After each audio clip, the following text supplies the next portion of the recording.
super wide.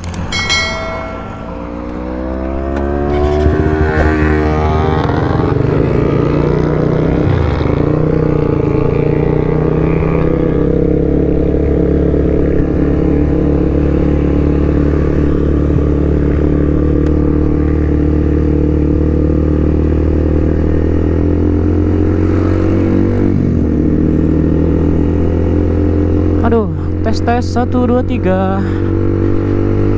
Ya, halo guys, balik lagi di channel gua.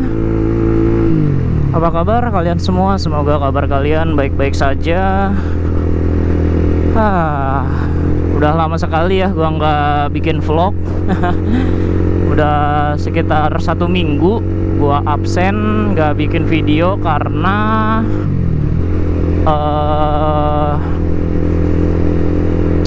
emang lagi nggak ada bahasan aja cuy, kayak gitu.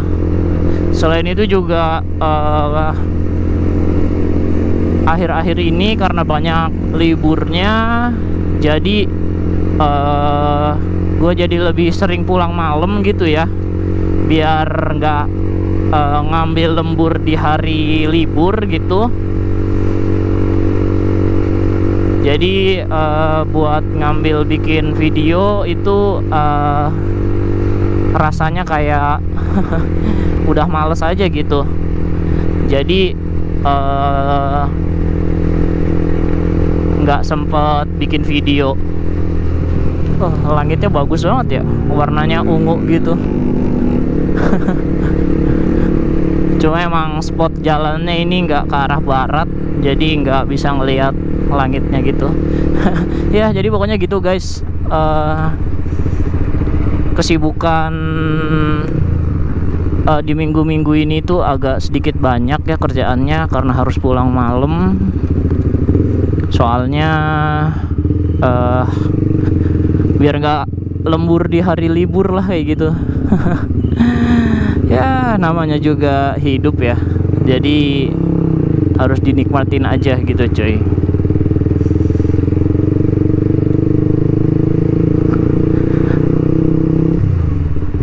Soalnya minggu kemarin tuh kalau nggak salah liburnya ada libur Imlek sama Maulid Nabi apa tuh ya, Isra Mi'raj. Kok Maulid Nabi sih ya, Isra Mi'raj. Isra Mi'raj apa Maulid Nabi ya, pokoknya itulah, gue lupa. Jadi ada libur sehari di hari biasa, di hari Kamis, dan di hari Sabtunya itu Imlek. Jadi karena kepotong banyak libur ya udah harus lembur kayak gitu cuy.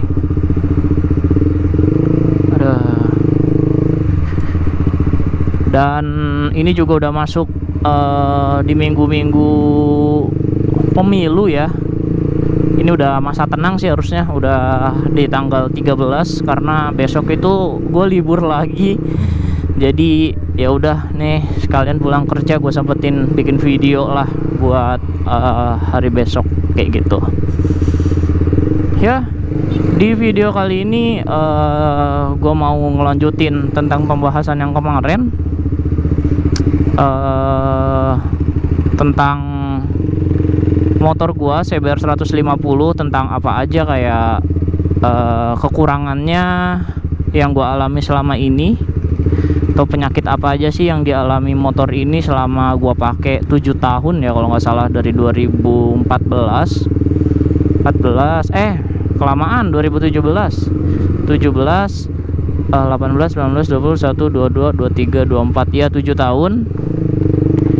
Ini kekurangannya apa aja yang gua rasain di motor ini, mungkin bakal gua share di video ini. Soalnya di sebelumnya kan itu ada video tentang alasan kenapa gua ngambil motor ini kan, dan di situ gua sebutin semua kelebihan tanpa nyebutin kekurangannya. Di sini mungkin bakal gua sebutin buat kekurangannya gitu. Ya langsung aja buat mempersingkat waktu ya guys. Buat yang pertama tuh motor ini, kalau dari segi tampilan dulu ya, dari segi tampilan motor ini tuh emang motor sport, tapi tampilannya itu terlihat kurang agresif sih ya menurut gua. Karena bisa dilihat dari posisi ridingnya, motor ini terhitung tegak dan buat shape-nya juga nggak terlalu lancip-lancip kayak motor sport zaman sekarang kayak gitu ya. Nah, untuk bentukan atau shape ini sebenarnya relatif. Kalau misalnya kalian orang-orang kayak gua gitu yang emang nggak suka motor dengan desain agresif, pasti bakal nganggep motor ini tuh keren kayak gitu. Nah, tapi kan buat selera orang-orang zaman sekarang ya, kebanyakan ngelihat motor sport itu dari desain yang mungkin shape-nya itu lancip-lancip gitulah, kayak R15 kayak gitu, atau CBR yang baru. Nah, itu menurut beberapa orang desainnya lebih menarik mata ketimbang motor ini, begitu. Itu dalam segi tampilan. Terus yang kedua itu dalam apa ya, segi perawatan atau spare part. Spare part yang perlu diperhatikan dari motor ini mungkin yang cenderung ditemukan seringnya bermasalah gitu ya, itu yang pertama biasanya di kilometer 20 sampai 25.000 itu sel mekanikalnya itu cepet banget jebol cuy. Jadi seal mechanical itu tempat buat pemisah air radiator dengan oli ya kalau nggak salah, itu adanya di bak mesin yang dekat kopling tuh. Nah, itu rawan bocor atau rawan jebol gitu, yang mengakibatkan ada air radiator bercampur oli netes dari selang pembuangan kayak gitu. Nah, ini kalau misalnya dibiarkan terlalu lama, efek sampingnya itu air radiator bisa bercampur dengan oli gitu, yang dimana itu nggak baik buat mesin ya, karena bisa mengakibatkan mesin jebol. Jadi harus diperhatikan juga kalau misalnya dari kalian ada yang mau ngambil motor ini, itu harus dicek sel mekanikalnya itu apakah masih aman atau enggak kayak gitu. Tapi ini tergantung perawatan ya, karena seringnya sih ditemukan di kilometer 15.000 sampai 25.000 gitu untuk ganti seal mechanical dengan seal mechanical yang baru kayak gitu. Soalnya di motor gue ini udah gue alamin di kilometer 25 ribuan ya, itu seal mechanicalnya udah minta diganti kayak gitu coy. Nah, itu yang pertama. Terus apa lagi ya kalau dalam segi spare part? Mungkin ada di balancer ya, ini gue belum kena sih ya, tapi banyak yang bilang atau banyak yang sharing juga dari grup-grup Facebook atau YouTube gitu ya. Jadi banyak yang share juga kayak di YouTube atau Facebook gitu mengenai balancer motor ini. Itu udah mulai bermasalah ketika ada di kilometer 50.000 sampai dengan 70.000 kayak gitu. Nah, biasanya tuh stang udah mulai getar-getar, dan bahkan ada yang di 30.000 sampai 40.000 balancernya udah kena, atau ada indikasi getar di setang kayak gitu ya ketika dikendarai. Nah, ini tergantung perawatan juga. Biasanya sih kalau perawatan bagus, permasalahan balancer ini biasanya ditemuin di kilometer 70 ribuan kayak gitu cuy. Jadi di kilometer 70.000, dan kalau misalnya kalian ngerasa motor kalian udah nggak wajar, ada getaran yang nggak wajar gitu ya, itu bisa kalian langsung turun mesin aja buat ganti karet balancer sama pernya dulu gitu cuy. Karena kalau misalnya kalian tunda-tunda, kalian bakal ngeganti satu set balancernya yang dimana harganya jauh lebih mahal ketimbang kalian ganti karet sama pin balancernya aja kayak gitu cuy. Jadi kalau misalnya kalian ngerasa ada yang aneh gitu ya di motor kalian, kayak getaran yang berlebihan, itu bisa langsung dicek aja, takutnya balancernya yang kena gitu. Karena semakin cepat diidentifikasi, semakin cepat juga buat diselamatin kayak gitu buat balancernya. Ya biar nggak ngerogoh kocek lebih dalam lagi ya, kayak gitu sih. Ya karena mesin K15 ini nggak terlalu rewel gitu ya. Maksudnya nggak terlalu banyak permasalahan yang dialami kayak gitu kalau dari segi mesin. Paling ya dari balancer atau dari seal mekanikalnya aja tuh yang perlu kalian perhatiin kayak gitu. Sama yang selanjutnya itu kalau dari ketersediaan spare part ya. Kalau dari ketersediaan spare part ini menurut gua relatif agak mahal. Karena walaupun banyak substitusinya ya, cuma kalau misalnya kalian beli part yang emang originalnya dari motor ini itu cenderung mahal sih. Tapi kalau dibandingin sama CBU gitu-gitu bisa terhitung lebih murah. Nah mungkin solusinya kalau misalnya kalian ambil motor ini, itu kalian harus pinter-pinter cari substitusi partnya gitu. Karena yang pertama ini motor model lama ya, yang dimana mungkin ada beberapa spare part yang susah ditemuin. Jadi kalian harus pinter-pinter buat cari substitusi dari spare part tersebut buat diaplikasiin di motor ini kayak gitu. Sama apa lagi ya? Nah mungkin 3 itu sih ya buat kekurangan yang sering ditemuin di motor ini. Bentar, gue mikir apa lagi ya. Soalnya jujur motor ini tuh nggak terlalu rewel cuy. Jadi kekurangan yang ditemuin itu agak sedikit susah gitu, atau nggak banyak lah yang gue temuin di motor ini.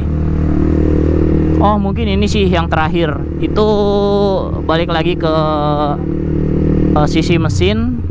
Itu gue mau bahas spoolnya ya. Spool itu kayak kelistrikan dari motor ini. Nah spool motor ini tuh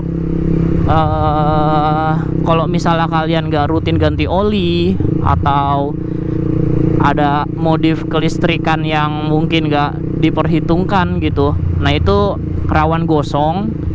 Jadi dalam pergantian oli itu kalian harus perhatiin banget di motor ini. Karena buat saringan olinya ya itu agak sedikit susah buat dijangkau, kayak harus buka bak kopling sebelah kanan gitu. Nah itu agak ribet juga buat ngeluarin filter olinya. Jadi oli itu harus kalian perhatiin banget, jangan sampai telat, sama jangan pakai oli yang kurang bagus kayak gitu. Selain itu juga kalau kalian mau modifikasi kayak perlampuan kayak bilet, LED kayak gitu, nah itu kalian harus perhatiin juga kapasitas kelistrikannya, dan pastiin aksesoris tersebut itu nggak mempengaruhi kinerja dari spoolnya yang bikin kinerjanya itu semakin berat gitu cuy. Soalnya harga spool dari motor CBR K45 ini mahal banget kalau menurut gua. Jadi ya daripada harus ngerogoh kocek lebih dalam, kan mending kalian rawat gitu buat spoolnya biar nggak cepet gosong kayak gitu ya. Mungkin itu aja sih yang sering gua rasain dari motor ini, kekurangannya, atau sebenarnya semuanya nggak gua rasain sih ya. Yang paling gua rasain itu hanya di seal mekanikal aja sih kayak gitu buat sekarang. Karena mungkin pengaruh motor ini jarang dipakai juga, dan gue termasuk orang yang merhatiin banget buat jadwal pergantian oli biar nggak telat kayak gitu. Nah, sebenarnya itu sih guys kuncinya. Kalau misalnya kalian punya kendaraan itu minimal gitu, minimal banget. Yang terpenting oli itu jangan sampai telat gitu. Karena kalau misalnya oli sampai telat atau kalian ganti olinya salah-salan, itu pasti bakal nimbulin masalah-masalah lain di motor kalian kayak gitu. Ya, jadi mungkin sekian aja buat video kali ini. Gue minta maaf kalau misalnya ada kesalahan kata gitu ya dalam ngejelasin kekurangan motor ini, karena jujur kekurangannya dikit banget yang gue rasain. Karena mesin juga tergolong awet, ini udah kilometer 30 ribuan dan gue belum ada nemu masalah yang parah-parah banget. Jadi bingung mau ngejelasin apa. Mungkin dari teman-teman ada masukan tambahan terkait pengalaman kalian gitu ya ketika pernah punya motor ini, buat jelasin kekurangan yang kalian rasain. Itu boleh banget sharing aja di kolom komentar. Dan mungkin bisa juga dibantu koreksi kalau misalnya tadi gue jelasin ada salah-salah kata atau ada salah-salah informasi yang gue jelasin. Itu oke aja, bisa kalian sampein di kolom komentar gitu. Jadi ya kita sama-sama belajar dan diskusi aja lah. Nah, soalnya biar bermanfaat buat yang lain juga. Siapa tahu pengalaman dari kalian itu bisa bermanfaat gitu buat yang lain atau buat yang nonton video ini. Ya, mungkin gitu aja buat video kali ini. Jangan lupa like, comment, dan subscribe. Oh ya, buat kalian yang udah boleh ngecoblos tanggal 14 nanti, usahain jangan golput ya, biar kemajuan bangsa ini itu bisa lebih baik lagi karena suara kalian gitu. Pokoknya kalian mau dukung 01, 02, 03 itu nggak penting. Yang penting kita sama-sama menghargai aja, sama-sama menghargai pilihan lah kayak gitu. Nggak perlu mengkotak-kotakan dukungan yang kita pilih kayak gitu. Ya, mungkin sekian aja buat video kali ini. Jangan lupa like, comment, dan subscribe. Sampai jumpa di video gua selanjutnya.